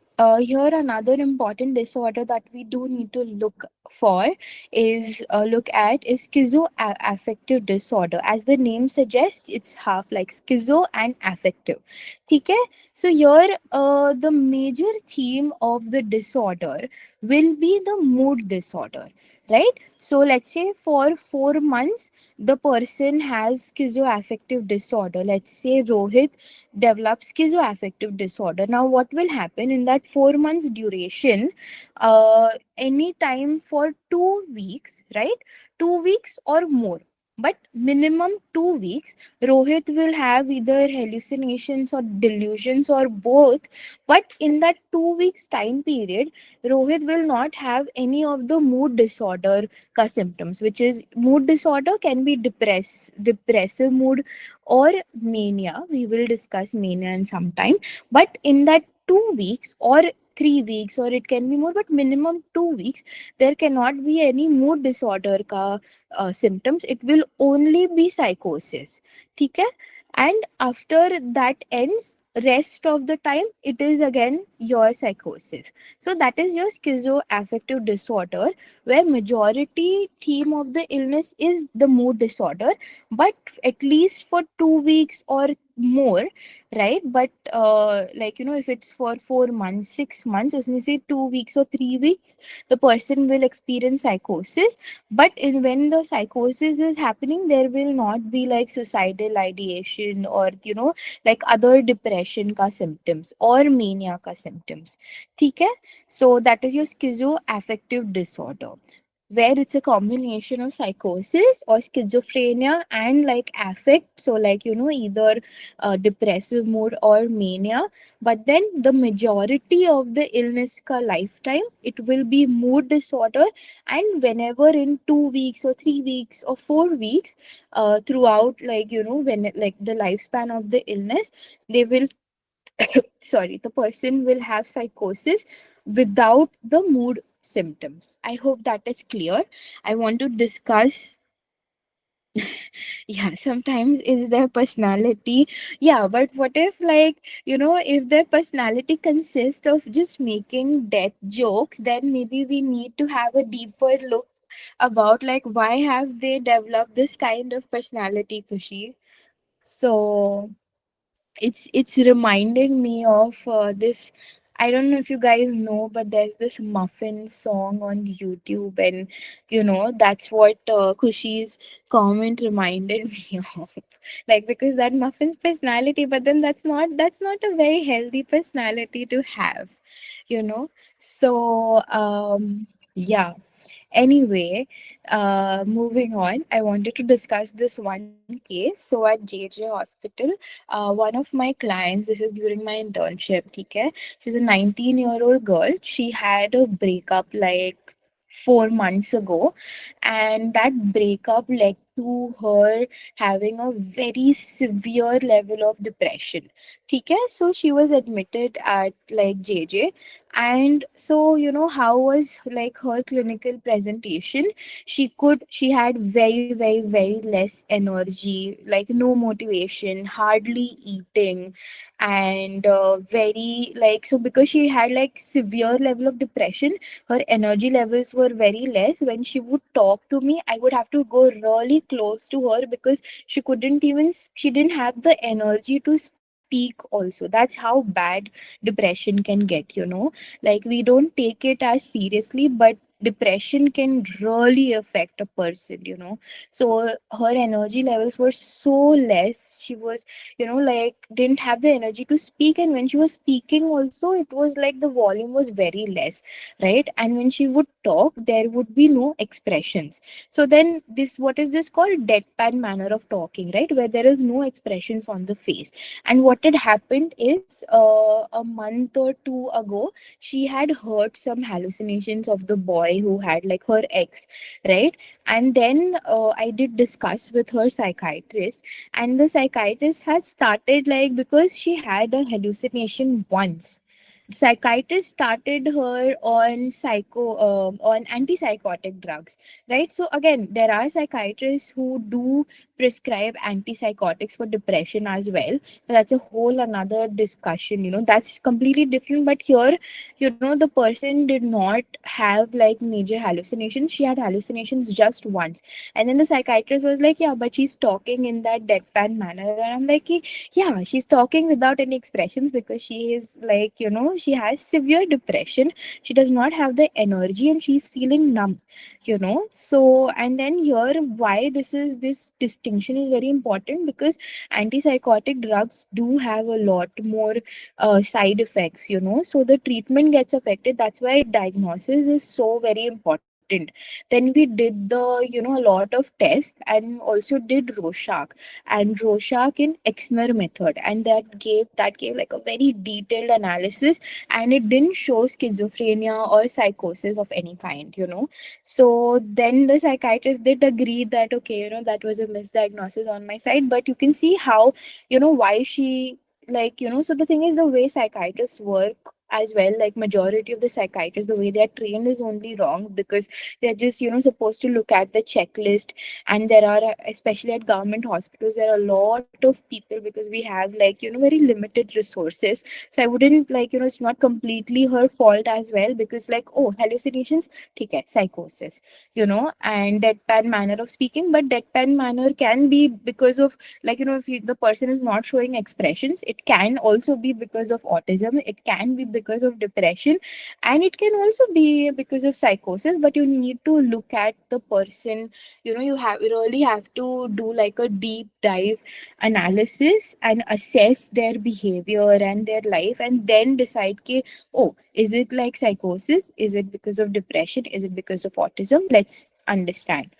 So this was the case where the person had depression in just one instance of hallucination, which is okay. If you have to go by, okay, but what the diagnosis should I give, you can always give like unspecified, where it does not fall into anything, or maybe you can just write ke depression with one episode of like auditory hallucination, that's also fine.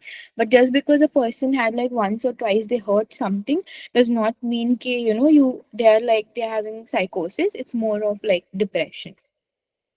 But if it is for like 2 weeks without the mood disorder, here the girl did not, like, her mood disorder did not go away when she heard the auditory hallucination. She was still depressed, she still had depression, so it can't go for schizoaffective as well. I hope like that is clear. Any doubts until here, guys? Okay, we'll move. Okay, thank you, Shambhavi. We'll move to mania, right? Now this word, like, a lot of people like to use like maniac, though that person is a maniac and all of that. They use it very loosely, but it's mania is very scary. It can be very dangerous, right? Mania happens, like when mania happens, like say another person. I am going to take the name. Let's say Jerry. Okay, Jerry has like is experiencing mania. So what will happen when Jerry is experiencing mania?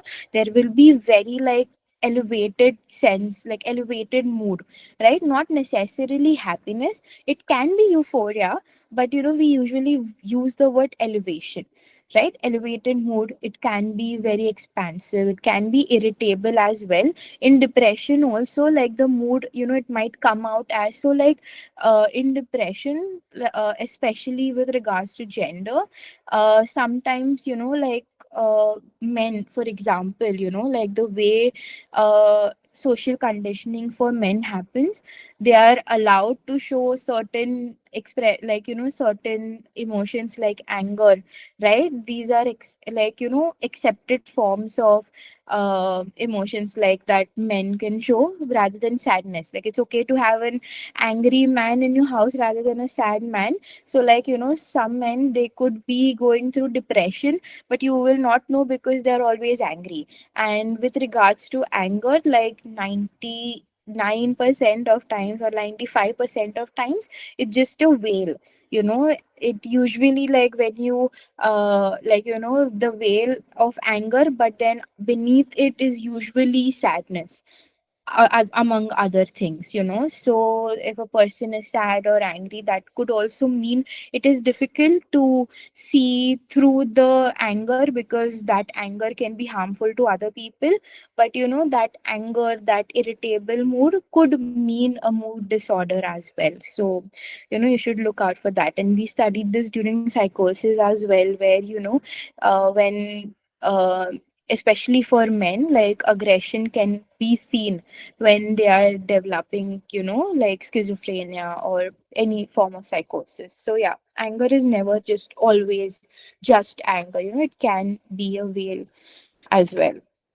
So yeah, Jerry, so like the Jerry will also feel like a lot, like maybe more than usual, like confidence, like there'll be a lot of like self-esteem, very high self-esteem. Like, oh, I can achieve anything, oh, I can score like 100 on 100, I can do this, I can maybe like that might not, like usually looking at the skill level and the talent level might not be possible, but Jerry might feel that way. So that's one thing. There's a decreased need for sleep, so the person Jerry might just get like 2 hours of sleep, but will be able to function properly and can do a lot of things in 24 hours, or even 2-3 days he can manage to go on just like 2 or 3 hours of sleep. More talkative than usual or pressure to keep talking. So like the talking phase can be like a lot.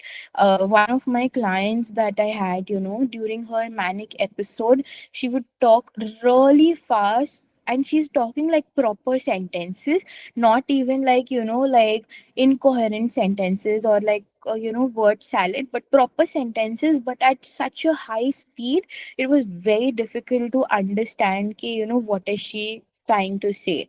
So that also happens where the person is talking, and they're talking a lot, and the speed of talking can also be very, very high.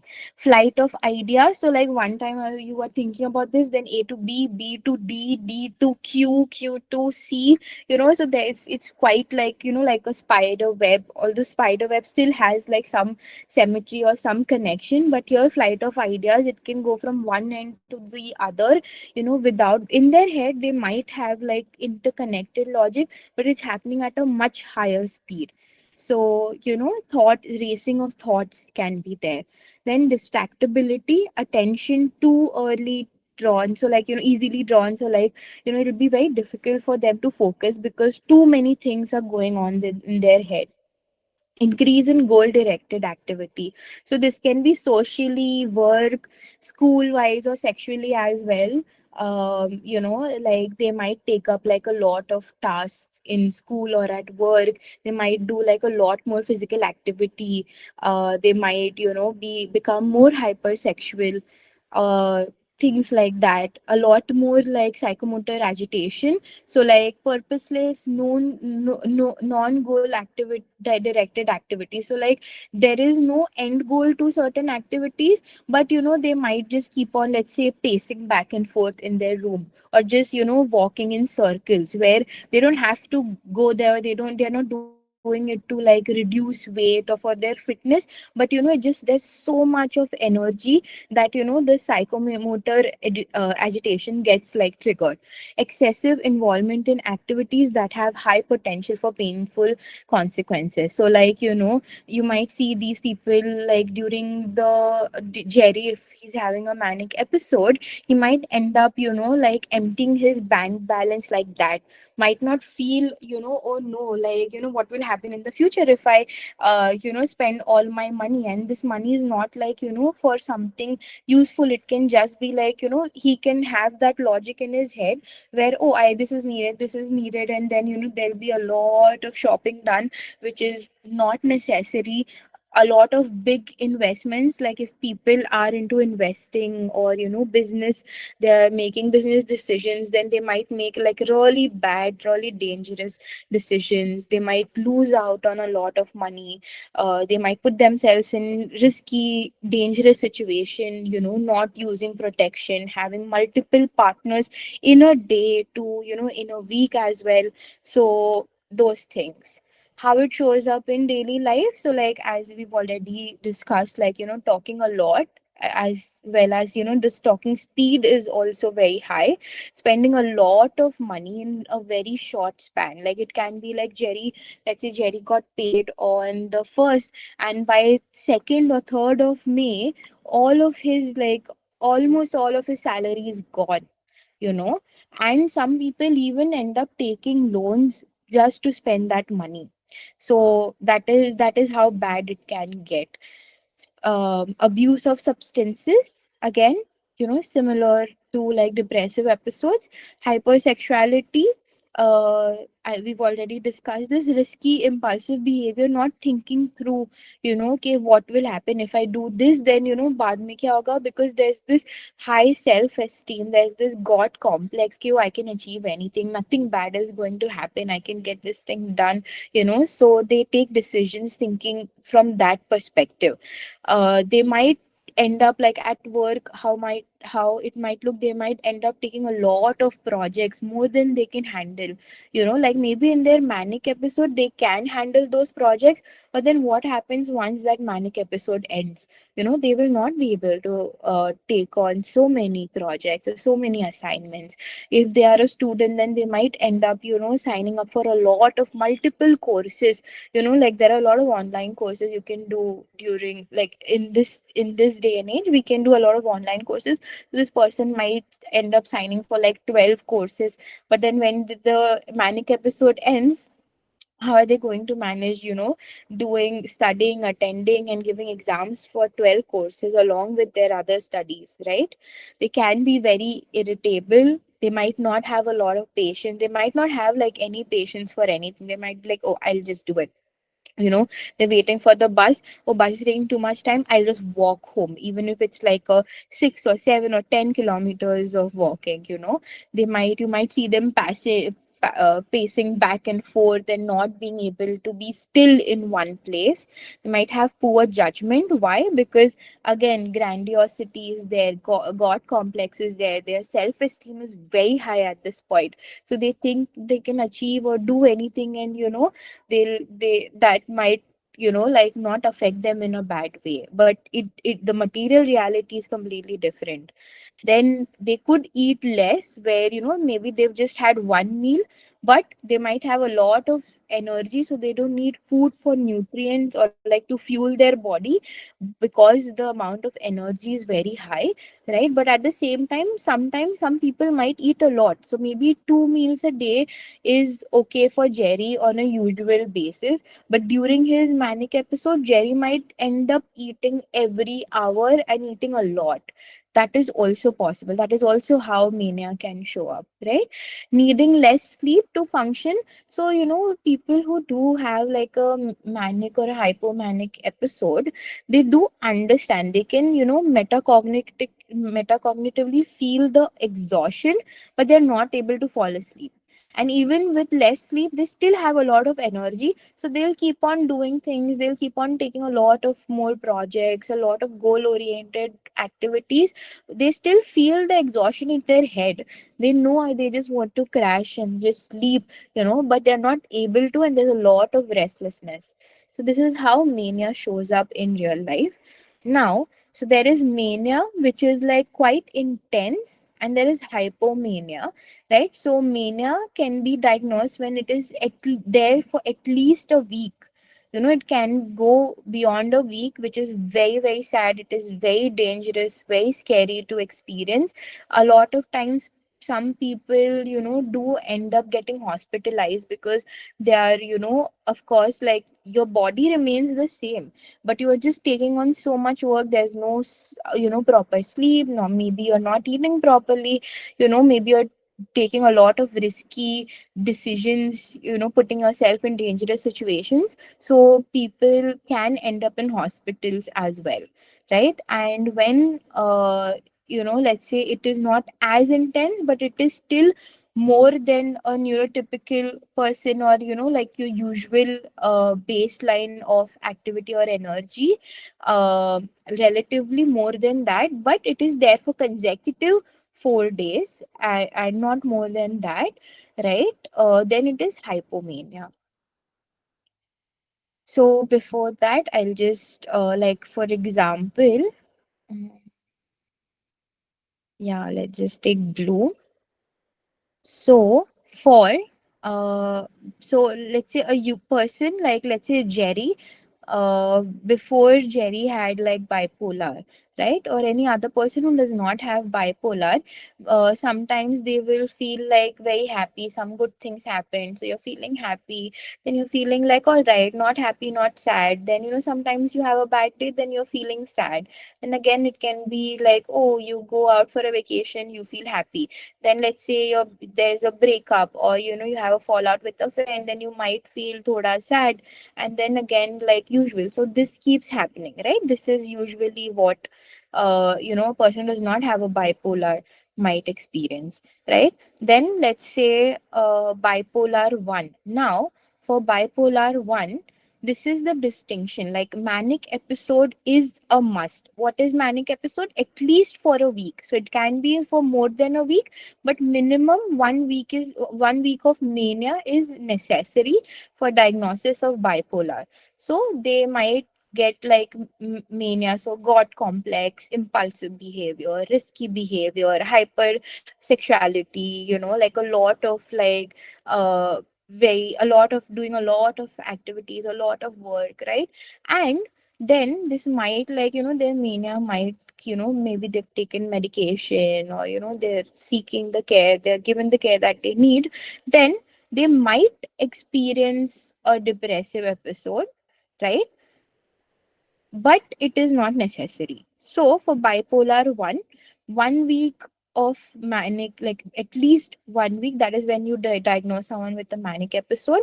But it's not necessary, but it is possible that they might get a major depressive episode, right? So that is bipolar 1. For bipolar 2, as you can see, what is necessary? Hypomania and depressive episode. So here, their mania might not go to that extent, plus it might not last that long as well. It will be like 4 days, consecutive 4 days or so, but they will have like a very major, like, depressive episode, right? That is bipolar 2. So here, does not happen. If mania is happening, which is at least a week, and the intensity is and duration is more, then that becomes bipolar 1, right? And for bipolar 1, it is possible that they could experience like the major depressive disorder, but not necessary. So when it could also be that they are just experiencing mania, right? They might not go into a depressive mode after their manic episode, which is okay. That means they have bipolar 1. But when they experience both, right, mania, but here it is hypomania, which is, like relatively less, but still more, right? It can be till this, and for consecutive 4 days, but also depressive episode, then that is 2. I hope that is clear now, and I hope you always remember this. When we say bipolar 1, mania is has to be there, depression can be there, but even if it is not there, that's okay. That's still bipolar 1. ठीक है? And for bipolar 2, what is necessary? Hypomania and a depressive episode. Mania doesn't happen in bipolar 2. If mania is happening, then that goes to bipolar 1. And when is a manic episode? At least for a week. And when is it hypomania? When it is 4 consecutive days. Okay? Then we have cyclothymic disorder, where there is frequent. I'll do it with a. I didn't want to use red. Wait. Let's use this green. Right? When there is, sometimes they are having hypomania, sometimes they're having a depressive episode, then going back to hypomania, then depressive. And this lasts for like over the span of 2 years, right? Like how in depression, if the major depressive episode is, for majority of almost 2 years, then it is dysthymia. Similarly, when bipolar 2, that is, cycling back and forth between hypomania and depressive episode, and for the span of over 2 years, right? Then we call it cyclothymic disorder. Any doubts here, guys? One second. And just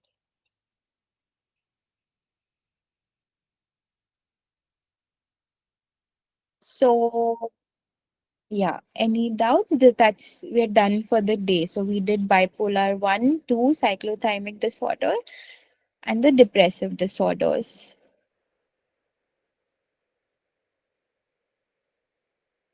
Yeah.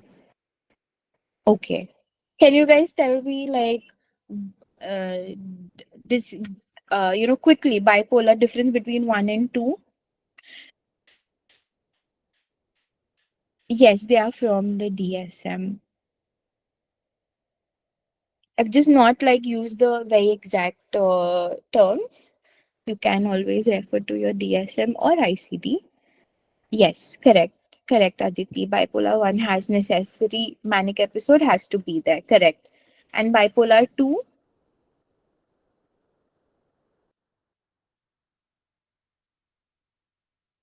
yeah, and depression. So hypomania as well as depression has to be there. Yes, yes. And hypomania means like consecutive 4 days. Do people with anxiety also pays back? Correct. Correct. People with anxiety also pay. So that's the thing, right? When you're trying to diagnose, is it because like are they anxious? Is it also people with ADHD also? Like when you look at like mania, like there are some Venn diagrams where you see like commonalities where like even racing thoughts, right? That can also be because of ADHD. Can you differentiate between cyclothymia and bipolar 2? I will do that. So yeah, so anxiety. I'll just answer Chaitali's question. So do people with anxiety also do? So it's not people with anxiety do pace back and forth, but it could not. It's not because of high energy. It's more like the restlessness that they are having, right? So they're just worried, and it is out of worrying. It is not because they have a lot of energy in them. So, and you have to also look at like, are they experiencing other symptoms, right? Then you would distinguish, okay, oh, is it because of anxiety or is it because of mania? Yeah. So, cyclothymia and bipolar 2. So, as you can, by see when bipolar 2, you can have this way of understanding, like in depression, when the depressive major depressive disorder, right? When do we give that diagnosis? When it is at least 2 weeks. But if let's say the depression goes on, for majority of the time, like every day, that's the general theme of feelings. Beach mein you can have good days. Okay, that doesn't invalidate your disorder. But for most of the days and most of the duration of your day, 24 hours may, if you're having those symptoms and that goes on for almost like 2 years, then that is dysthymia. Similarly, in bipolar 2, we have hypomania and depressive disorder. And when this keeps on happening, like, let's say Jerry has bipolar 2. Okay, and in 2024, say, let's try to take it in 2023. Like from let's say Jan to April, they could have experienced, like depressive disorder. Then beach mein they had hypomania ka episode. Then again they go back to having like depressive disorder for 2-3 months. Then again they have hypomania ka episode, and then like this for 2 years they experience. Then it becomes cyclothymia. So that is your bipolar 2 when it is consistent for like 2 years. Then that is cyclothymia.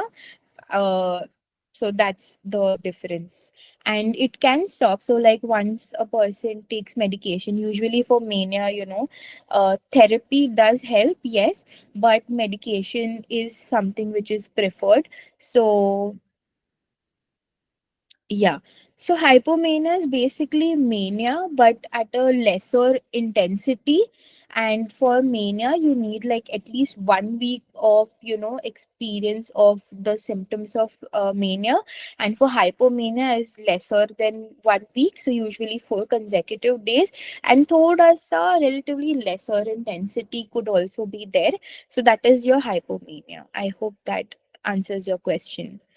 And Za, I don't know how to pronounce your name, but I hope you understood that difference between cyclothymia and bipolar 2. The difference is the time duration, basically. For how long? Cyclothymia is for 2 years, and bipolar can be for like 6 months or 1 year. And hopefully, when a person, takes medication, or sometimes maybe some stressful situations can also cause it, and they get social support and the care and need, and it could subside. So yeah, any doubts? Okay. Yeah. All right, guys, I will see you tomorrow. I will see you whenever next, if there are no doubts. Take care. Sanjana, should I end the meeting or?